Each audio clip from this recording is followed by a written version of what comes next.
Hello guys, ngayon ay magmamarinate tayo ng chicken. Itong chicken ko guys ay nalinisan ko na ito. Suka at saka asin naman ang ginamit ko. Isang buong manok yan. Maglalagay tayo ng ginger, kalahating kutsarita lang. Maglalagay tayo ng sibuyas na powder, isang kutsarita. Paprika, isang kutsarita. At syempre, ang paminta natin guys, isang kutsarita. Maglagay din tayo ng bawang, isang kutsarita. Kutsarita guys, yung maliit na kutsara. Ayan. Maglalagay tayo ng konting toyo. Konti lang guys.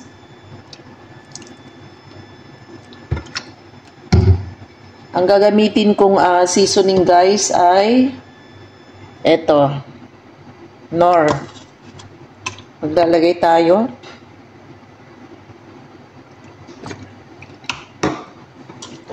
Malinis po yung aking kamay. Ayan. I-mix lang natin. Pagkatapos ng 10 minutes guys, ay ipapakulo natin ito.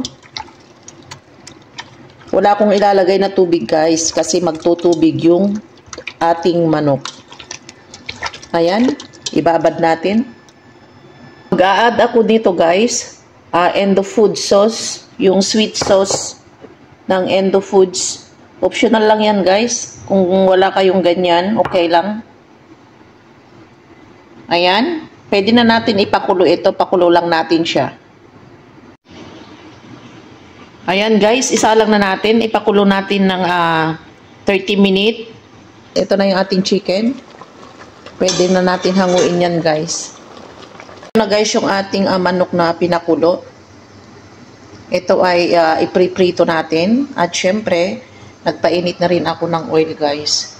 Yung oil ko guys ay yung prituhan namin ng french fries. Sayang naman, kaya itong gagamitin ko. Ayan guys, pwede na tayo maglagay ng manok.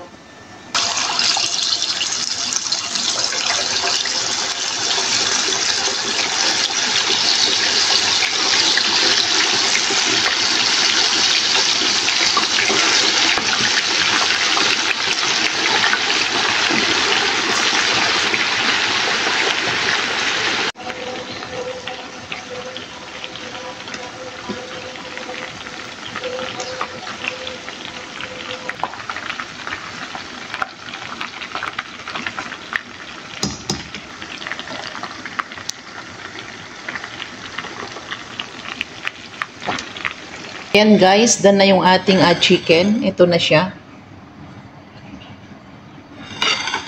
At syempre, meron akong nilinisan na repolyo. Tinanggal ko yung matigas guys. At saka cucumber.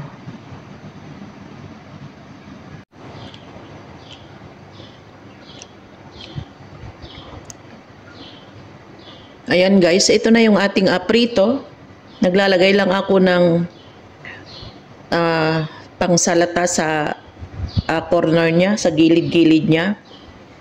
Ito naman yung radish natin, pero red naman siya. Hindi ko alam anong pangalan nito. Ayan.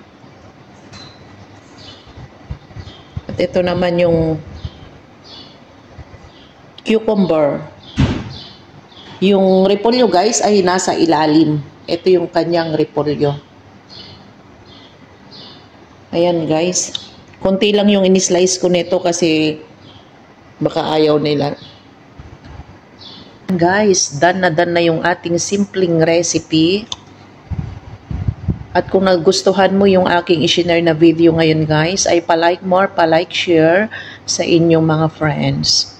Ayan guys, thank you so much sa inyong lahat. Naway di kayo magsawang manood sa mga videos na ina-upload ko sa aking YouTube channel.